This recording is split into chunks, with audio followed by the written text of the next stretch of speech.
With this note, Srika, with this note, I welcome you as today's book buffet of fourth literacy night and with your I pick, the brief history of time.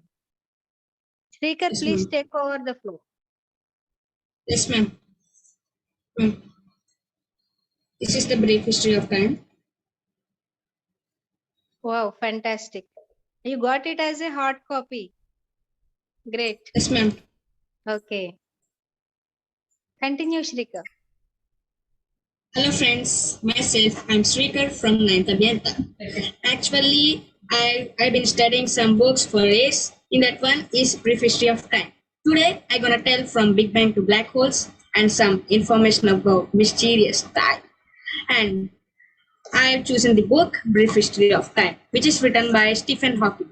Stephen William Hawking. He was born on 8 January 1942 and passed away on 14th March of 2018. Was an English theoretical physicist, cosmologist, and author who was the director of Research Center at the Theoretical Cosmology and author who was at the University of Cambridge at the time of his death. He was the Lucasian Professor of Maths at the University of Cambridge between 1979 and 2009. He received Fellow of the Royal Society and the Political Academy of Sciences, lifetime membership of Pontifical Academy of Sciences, and recipient of President Medal of Freedom, the highest civilian award in the United States. In 2002, Hawking ranked number 25 in the BBC's polls of the 10 greatest Britons.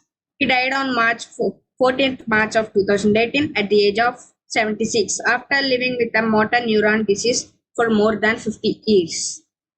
Now, Srika, can you explain how you got in touch with this particular book? ma'am, actually, I already bought some 2 books about encyclopedias about space, ma'am. I've read all of them, so I got bored. I've been searching on the internet for best books about the space. Then I've got the book Brief History of Time. Very good. Very nice. Please continue.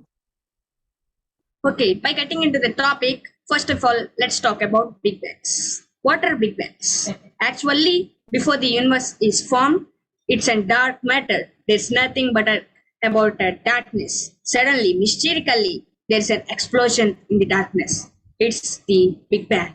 It forms so many stars, planets, and some asteroids, etc. Like that, our sun is formed and also our planets were formed. Now, how did the sun form? The collision of the asteroids, it formed some helium and hydrogen, which led to the formation of sun. From the remaining asteroids, stone pieces of sun, the Earth and remaining planets are formed. Actually, how did the Earth form? Actually, when the Earth was formed, it's a large lava giant, which is there is nothing but lava. But suddenly there's a big asteroid hit, which is in the size of Mars, which hit the Earth and led to the formation of Moon. Then the Moon formed, and the Earth became cool down. It's in a cool down, and so the land formed. But mysteriously, from the space, asteroids of water molecules and some life in it, it fell on Earth, which formed the oceans. Those fell for million years. At the time, the Moon was so closer to the Earth, so there are higher tides, and also there is no land on it.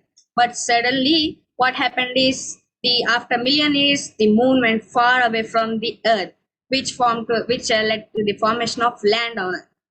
And I've said that there are some life in the asteroids which were fell from the space. Actually, those formed the fishes, which evolved and mutated, and they became some land animals, and the dinosaurs were formed. But again, suddenly, again, a big asteroid hit the Earth, which led to the extinction of the dinosaurs. Again, the biological cycle happened. Then apes were formed, not monkeys or gorillas or something else. but apes were formed. They were divided into two groups, the Homo sapiens and the human group, remaining one, and also the monkeys, gorillas, and all. Actually, in the human civilizations, Homo sapiens were the most liked organisms on this earth. They survived for the cold conditions and hot conditions. Now, I wanna ask some questions about the space. Is there any sound in space? If you wanna answer, raise your hand. Is there any sound in space? Anybody can answer. You can participate along with Srikar today. Yeah, students, you can raise your hands or else you can drop a message in the chat box. We shall make this. Kalyani of 5th. Very good. Answer. Good morning, ma'am. Good evening, dear. There is no sound in space. Actually, I say it's a wrong answer. There is sound in space, but in the form of electromagnetic waves. And let's get into the topic of black holes. Now, what are black holes? The mysterious dark things in the space. But, ma'am? Thank her for her response. And also, I thank Kalyani of 5th class for answering this. You did a good work. Okay. Now, about black holes. What are black holes? The dark things in space which eat planets and all, but not. First, to know how the black holes form, we should know the life cycle of stars. How did the stars form? Actually, as I said, our sun is also a star. It formed by the collision of asteroids which form helium and hydrogen. Suddenly, after a few million years, it runs out of helium and it starts running with hydrogen, which expands the sun, it expands. Suddenly, it explodes. Sometimes it may form a nebula, which is not dangerous, but sometimes it forms black holes, which eat the planets, asteroids, suns, even some stars which are on their way. What happens after the life cycle of the black holes? Actually, what happens is it explodes. How does it explode? From where do it get the energy? It gets the energy from the planets which they attend and stars and all, and it explodes. And with the exploded, there will be some particles left which may form a new star. Also, I want to say something interesting about this universe.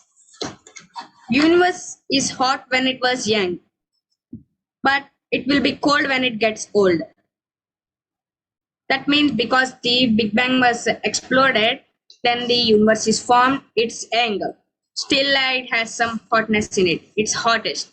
After it's still expanding, now the universe is getting cold. And our universe is 13.7 billion years old. And again, let's get into the topic. Now, what happens at the end of our solar system? Actually, as like every stars, our sun also runs out of the helium, its fuel, and it runs with hydrogen, which expands and expands. It eats every planet, and it explodes, and it may form black holes or some nebula or anything. Now, by getting into the topic of time, before knowing about that time, you should know something. Sir Sandeep sir, I sent you some pics, no sir.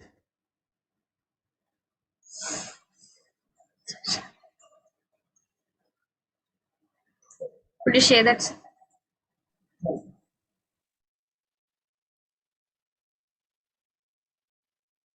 Okay, as you saw here in the picture, sir, down, sir, the cones diagram, not that one, sir, down, scroll down. Yes, sir. Yes, sir, yes, sir. Okay, sir. Okay, as per as Stephen Hawking, the down cone which you can see, I'm gonna annotate. The down one is called past light cone, means from before it reaches where it from its origin or from where it came, it's called the past light cone. And present event. It's an event. Present means where we are seeing light now, and future light cone. After we see the light, where it goes is called future light cone. You may think, why is he saying about these light cones and all? It's also important. And also about time, I'm gonna tell something interesting which may help us to do some time travel. Actually, what's it? It is called wormhole. Wormhole is a place where the space and time is bent. Due to that, we could go into the past or we can come into the future and all. And but there's a problem. The wormholes, every time it moves and moves, we couldn't track it. So if we could track it, we could do some time travel. But if we do some changes, there will be an other wormhole formed. If we could track from into the which one we could go, we can do some time travel. It's all about time. Sir, next. About Alpha Centauri. Actually, what's Alpha Centauri? Speaker, should I share anything else? So, no, sir.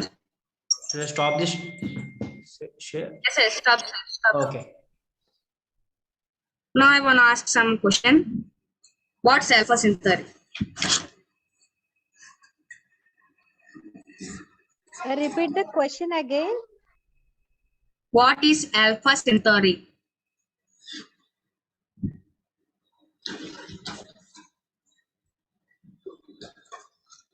Raise your hands. Students, if you want to answer, raise your hands or else Rika will continue. You can respond in the chat box.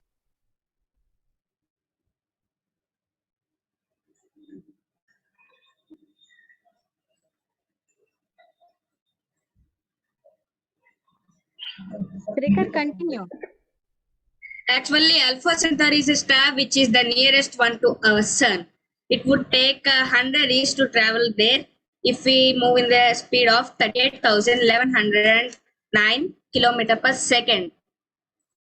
Now, what's about Alpha Centauri? Do it have some planets? Yes, it have 3 planets. They are Alpha Centauri A, Alpha Centauri B, and Alpha Centauri C.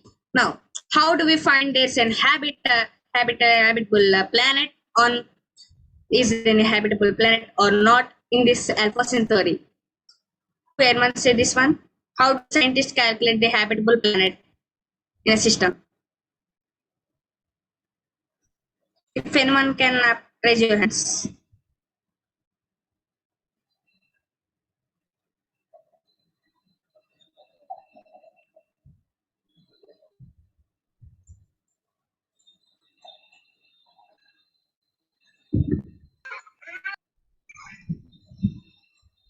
Rika, just check for 30 seconds.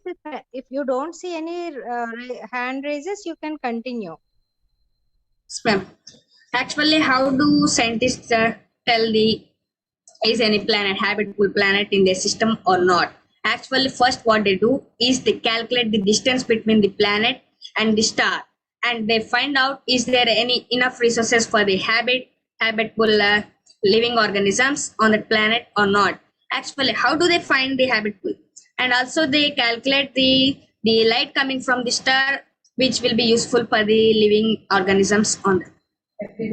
And also there's an our Earth is also in a habitable region, so we could survive. For some years, the sun gets hotter and we may go out of the habitable region. And also, an interesting fact, and Mars is also like a Earth before a few million years. Can you say how? You can raise your hands if you.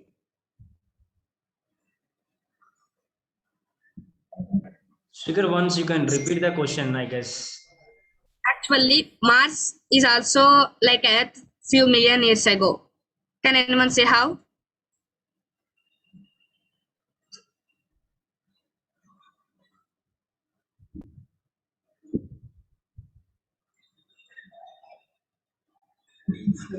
Actually, it's also in the habitable region, but a few million years ago, due to the solar winds, its atmosphere got weak and it became the red planet. In a few million years, our Earth is also gonna become like that. But if there's any mutation in our living organisms, we could survive there. And also there's a planet in the habitable region of the Alpha Centauri. It's Alpha Centauri B. Also, I want to tell something interesting about the universe and related to the Earth. The number of trees on the Earth are 12 times of the stars in our Milky Way galaxy. I'm gonna repeat again. The number of trees on Earth are 12 times of stars in the Milky Way galaxy. Means we have more trees than the stars in this Milky Way. And let's get into the topic. Next topic. And next topic is related about Galileo Galilei and Newton, and also Aristotle. Before that, I wanna ask something. I wanna ask a question. Newton took whose theory as basis for his laws of motion? Can repeat it again. Newton took whose theory as basis for telling his laws of motion? Srikar, I think very few have knowledge on space related things. Let us skip the question. It's not space related, ma'am. Actually, Srikar, listen to me first. yes, ma'am. Very few people have knowledge on overall things and space and science. So you continue your session, okay? Okay. He took Galileo Galilei's theory as basis for his theory. Actually, what did Galileo Galilei told? Actually, in Greece, there's a scientist called Aristotle who described that this Earth is flat and that a body's natural state is in a rest unless a force or impulse is acted on it. Like that, if it's true, what could happen? If there's an asteroid coming into Earth's atmosphere, it could come in a speed of light and hit the Earth due to our gravitational pull. Let's get into this topic about how did Galileo rewrite the theory of Aristotle. As I told, he told that everybody's natural state is at rest. For proving that it's wrong, what Galileo did is he stood on the Leaning Tower of Pisa and dropped the two objects of different weights from the Leaning Tower of Pisa. Then what happened? Could you say? Can anyone say? It's a small basic question. I repeat, he dropped two objects of different weights. What happened? What's the result from Leaning Tower of Pisa? What's the result?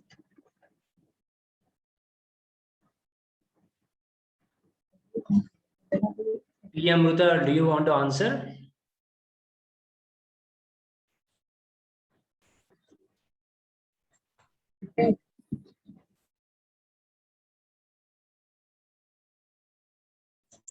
Actually, what happened is the body with the more weight than the second one, it fell in more speed than the second one. But people didn't believe that. So what he did is he set up the observable environment for it. What he did is he took a slope and on that he dropped the objects of two different weights. Then people all observed that the body which is having more weight, it fell quick, and the body which is having the less weight, it fell slow.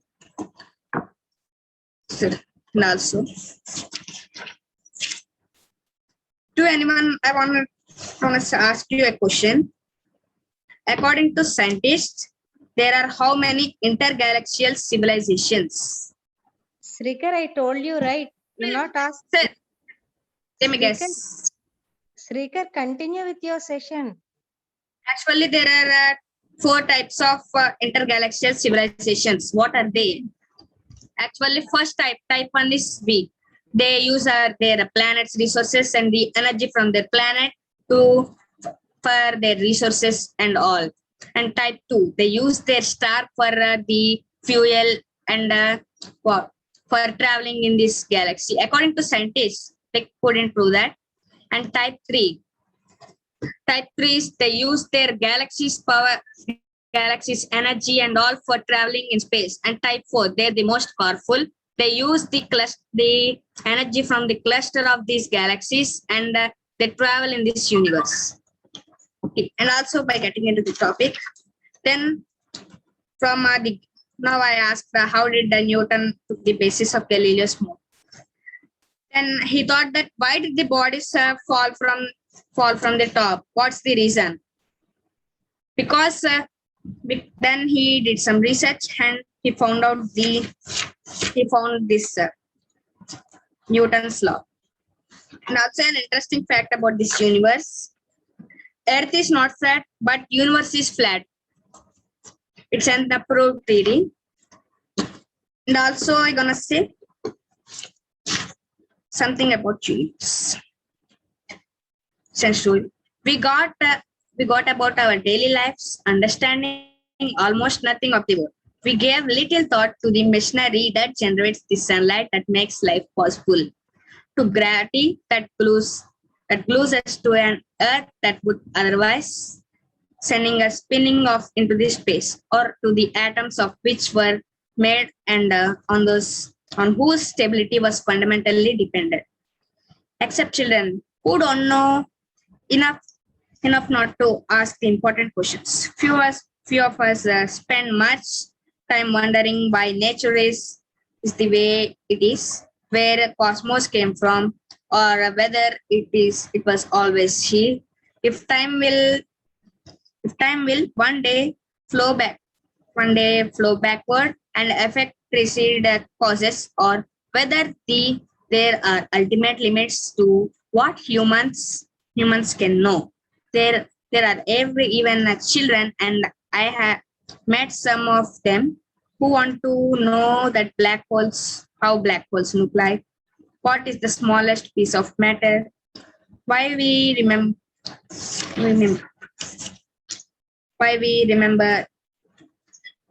the past and not the future. It's something told by Stephen Hawking. Seems that he met some people and children, they want to know about black holes and all. So with that reference, he wrote this book. A picture of our universe. A well-known scientist, some say it is Bertrand Russell, once gave a public lecture on astronomy. He described how the Earth orbits around the Sun and how the Sun in turn orbits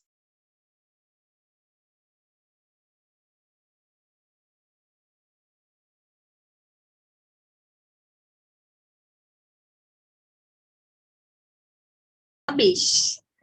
At the end, what you have to realize, okay? The world is really flat plate supported on the back of a giant tortoise. The scientist gave a superior smile before replying, what the tortoise stands on.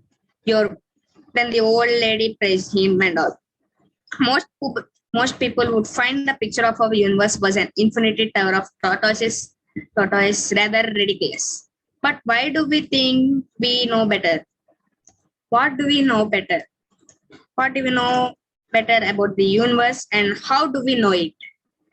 Where did the universe come from and where it goes on? Did the universe have a beginning? And if so, what happened before then? What is nature of time? Will it ever come to an end? Recent breakthroughs in physics made possible in part by fantastic new technologies suggest the answer to some of these long-standing questions. Someday, these answers may seem as obvious to us as the Earth orbiting the Sun, or perhaps as ridiculous as Tower of Tortoises. One time, whatever that tells. Next, as long as 340 BC, the Greek philosopher Aristotle, in his book on the heavens, was able to put forward two good arguments for believing that Earth was a round sphere rather than a flat plate.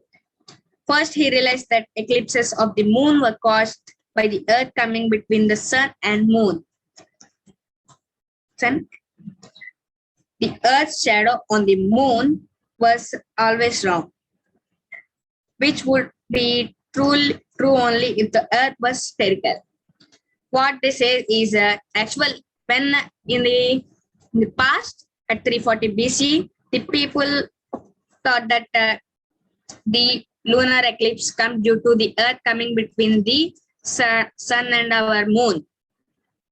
They could see something spherical. The eclipse comes spherical. Now then they got the doubt that then our Earth should be spherical now. Okay. If the Earth had been a flat disk, the shadow would have been elongated and elliptical. Unless the eclipse always occurred at the time when the sun was directly under the center of the disk. Second, the Greeks knew from their travel that the North Star appeared lower in the sky when viewed in the south than it did in more northerly regions. They observed a specific star in the north region. They traveled to the north region. It is in the top of the sky. But when they came to the south region, it appeared a bit down. Now, since the North Star lies over the North Pole, it appears to be directly above an observer at the North Pole. But to someone looking from the equator, it appears to lie just at the horizon. From the difference in the apparent position of North Star in Egypt and Greece, Aristotle even quoted and estimated the distance around Earth was 400,000 stadia. It is not known exactly what length a stadium was, but it had been about 200 yards. What he described is the perimeter of Earth was 400 stadia. Now here 1 stadia is equals 200 yards, which would make Aristotle's estimate about twice the currently accepted figure. The Greeks even had a third argument that the Earth must be round. Means the Greeks told that the Earth must be round. For why else does one first see the sails of a shipping coming over the horizon and only later see the hull? Aristotle thought that Earth was stationary and that the sun and moon, the planets and the stars moved in a circular orbit about the Earth. He believed this because he felt for mystical reasons that the Earth was center of the universe. By the center of the universe. I have a question for you. It's a tricky question. Anyone could answer. What is center of universe? It's a tricky one, ma'am. Not a. You can raise your hand if you want to answer.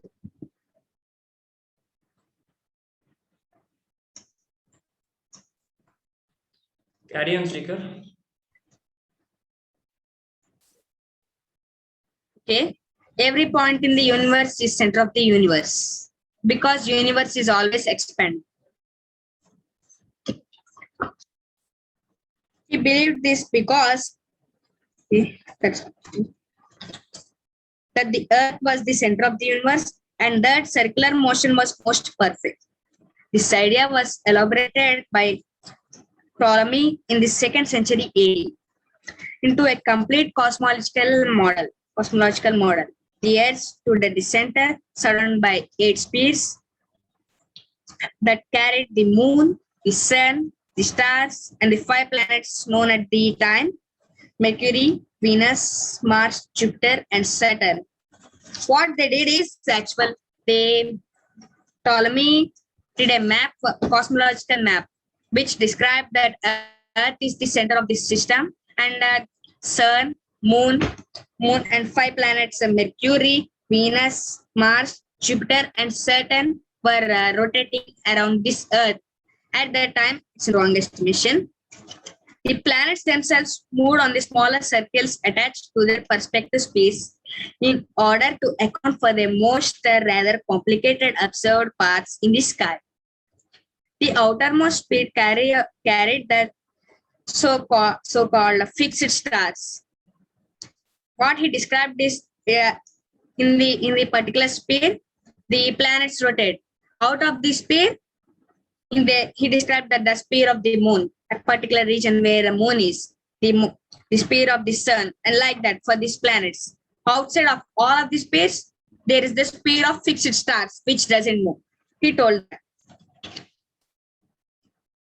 The outermost speed carried the so-called fixed stars, which always stay in the same positions relative to each other, but which rotate together across the sky. And also he told that the fixed stars rotate together around the sky. What led beyond the last spear was never made very clear, but it certainly was not the part of mankind's observable universe. Ptolemy's model proved a reasonably accurate system for predicting the positions of heavenly bodies in the sky. But in order to predict these positions correctly, Ptolemy had to make an assumption that the moon followed a path that sometimes brought it twice as close to the earth as it other times, and that meant the moon not sometimes to appear twice as big as it at other times. What he described is he observed that the moon was in a small size at once and it's in the big size at other times. Ptolemy recognized this flaw, but nevertheless, his model was generally, although not universally accepted, it was adopted by Christian Church as the picture of the universe that was accordance with Scripture.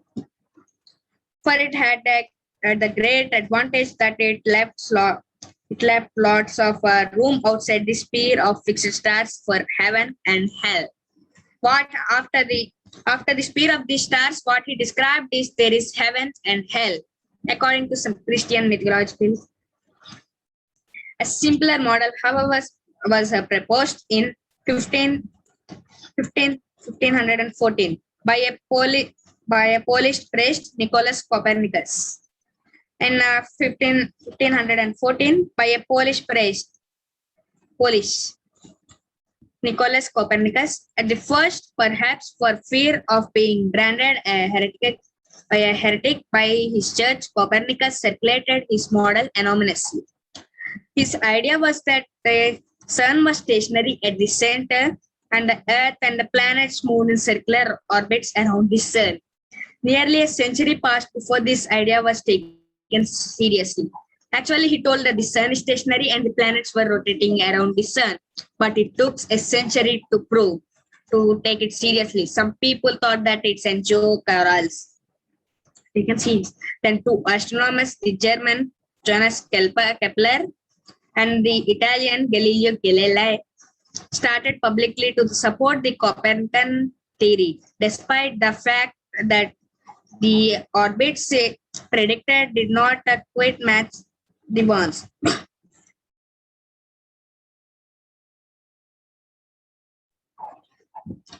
Excuse me. Despite the fact that orbits in predicted did not quite match the ones observed, the death blow to the Aristotelian Ptolemaic theory came in 1609. In 1609, people stopped believing Aristotelian, means Aristotle's and Ptolemaic theory. In that year, Galileo started observing the night sky with a telescope. He invented the telescope, which had just been invented. When he looked at the planet Jupiter, Galileo found that it was accompanied by several small satellites or moons that orbited around it. What he observed in the telescope is he first observed the Jupiter. What he told is there was something revolving or rotating around this planet, around the Jupiter. He found that the moons are orbiting around it. This implied that everything did not have to orbit directly around Earth. As Aristotle and Ptolemy had thought, it was of course still possible to believe that Earth was stationary at the center of the universe and that the moons of Jupiter moved on extremely complicated paths around the Earth, giving the appearance of the orbited Jupiter. However, Copernicus' theories was much simpler. At the same time, Johannes Kepler, he had modified Copernicus' theory, suggesting that planets moved not in circles. The circles or the orbit. He told that the planets don't move on these orbits, but in ellipses. An ellipse is an elongated circle, which is not it's other than this circle, like an oval. The predictions now finally matched the observations. As far as Kepler was concerned, elliptical orbits were merely an ad hoc hypothesis and a rather argument one at that, because ellipses were clearly less perfect than circles. Having discovered almost by accident that elliptical orbits fitted the observations well, he could not reconcile them with his idea that planets were made to orbit around the sun by magnetic forces. An explanation was provided by much later in 1687, when Sir Isaac Newton published his Philosophia Naturalis Principia Mathematica, probably the most important single work ever published in the physical sciences. In it, Newton not only put forward a theory of how bodies move in space and time, but he also developed the complicated mathematics needed to analyze those motions. In addition, Newton postulated a law of universal gravitation according to which each body in the universe was attracted toward every other body by a force. What he told that is, he explained how other body come towards a body. He told that it's due to the gravity. It was the same force that caused objects to fall to the ground.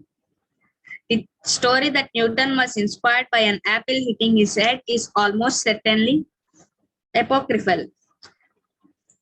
All Newton himself ever said was the idea of gravity came to him as he sat in a contemplative mood and was occasioned by the fall of an apple.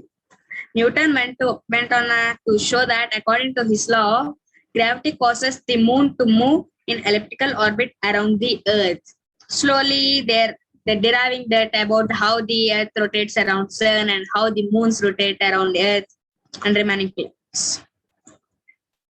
And the planets to follow elliptical paths around the sun. The Copernican model got rid of Ptolemy's celestial space, and with them, the idea that the universe had a natural boundary. He told that, and also he told that the universe have a Copernican model.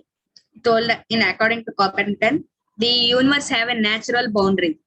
Since fixed stars did not appear to change their positions apart from rotation across the sky, caused by the Earth spinning on its axis, it became natural to suppose that fixed stars were objects like our sun, but very much further away. Then people realized that the stars were fixed; they doesn't move due to the Earth's orbiting. Those appears to be moving. People realized it. Newton realized that according to his theory of gravity, the stars should attract each other. So it seemed they could not remain essentially motionless. Did they not all fall together at the same point? In a letter, 1691, to Richard Bentley, another leading thinker of his day, Newton argued that this would indeed happen if there were only a finite number of stars distributed over a finite region of space. But he reasoned that if on the other hand, there were an infinite number of stars distributed more or less uniformly over infinite space, this would not happen because there would not be any central point for them to fall. He told that the stars will not fall because there is no central point to attract the stars to fall. This argument is an instance of the pitfalls that you can encounter in talking about infinity. In an infinity universe, every point can be regarded as the center. As I told before, what's the center of the universe? Every point in the universe is center. This is the region. Because every point has an infinity number of stars on each side of it. The correct approach, it was realized one much later, is to consider the finite situation in which the stars all fall on each other, and then ask how things change if one adds more stars that are uniformly distributed outside this region. According to Newton's law, the extra stars would make no difference at all to the original ones on average. So the stars would fall in just as fast. Means he told that the stars attract each other. We can add as many stars as we like, but they will still always collapse in one themselves. We know it is impossible to have an infinite static model of the universe in which gravity is always attractive. He told that in this infinity universe, gravity is always attractive. The reason the black holes attract the planets and all because it has this most gravitational force in it. It is an interesting reflection on the general climate of thought before the 20th century that no one had suggested that the universe was expanding or contracting. It was generally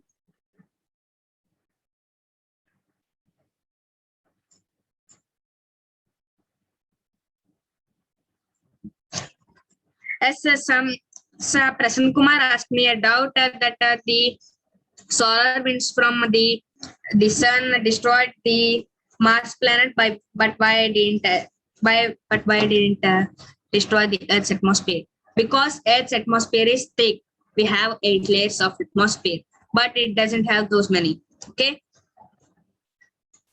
was generally accepted that universe had existed forever in an unchanging state, or that it had been created at a finite time in the past, more or less as we observe it today. They started realizing the birth of the universe. In part, this may have been due to people's tendency to believe in eternal truths as well as the comfort they found in the thought that even though they may grow old and die, the universe is eternal and unchanging. Some people didn't believe. We will grow old and die. They say like, but why didn't the universe? Even those who realized that Newton's theory of gravity showed that the universe could not be static did not think to suggest that it might be expanding. Instead, they attempted to modify the theory by making the gravitational force repulsive at very large distances. What actually there's a problem. Actually, they said that universe is not static, but there's a gravitational attraction. So what they did is they made a try to think that gravitational force is repulsive in pushing objects at very large distances. This did not significantly affect their predictions of motions of the planets, but it allowed an infinite distributions of stars to remain in equilibrium, with the attractive forces between nearby stars balanced by the repulsive forces from the equilibrium would be unstable. If the stars in some region got only slightly nearer each other, the attractive forces between them would be stronger and dominate toward each other. On the other hand, if stars got a bit farther away from each other, the repulsive forces would dominate and drive them farther apart. And other theories, if the stars are far away from each other, what would happen? The repulsive forces acts on them and those move farther apart, means they move still more far. Another objection to an infinity static universe is normally ascribed to German philosopher Heinrich Olbers, who wrote about this theory in 1823. In fact, various contemporaries of Newton had raised the problem, and the Olbers article was not even the first to contain plausible arguments against it. It was, however, the first to be widely noted. The scientists told that our universe is infinite and static. For the first time, there was an argument against it by the German philosopher Heinrich Olbers. The difficulty is that in an infinity static universe, nearly every line of sight would end on the surface of star. Thus one would had expected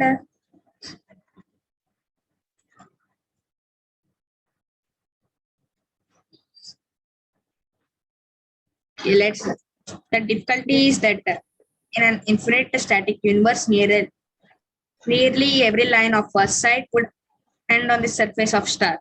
Thus, one would expect that the whole sky would be as bright as sun, even at night. Olber's counter argument was that the light from distant stars would be dimmed by absorption by intervening matters. However, if that happened, the intervening matter would eventually heat up until it glowed as bright as stars.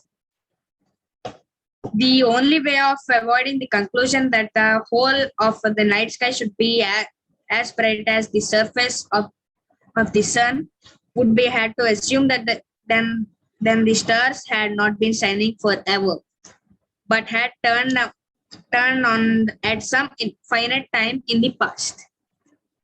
In that case, the absorption matter might not have heated up yet, or the light from distant stars might not yet have reached us.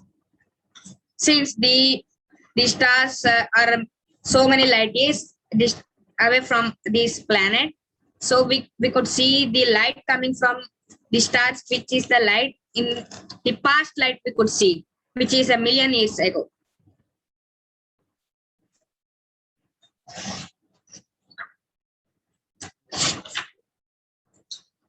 And that brings us to the question of what could have caused the stars to turn on the first place. The beginning of the universe had, of course, been discussed long before this. According to a number of early cosmologies and the Jewish, Christian, Muslim tradition, the universe started at a finite and not very distant time. According to some Jewish, Christian, and Muslim tradition, they told that the universe started at a finite time. One argument for such beginning was the feeling that it was never to have first cause to explain the extents of the universe. Within the universe, you always explain one event as being caused by some earlier event.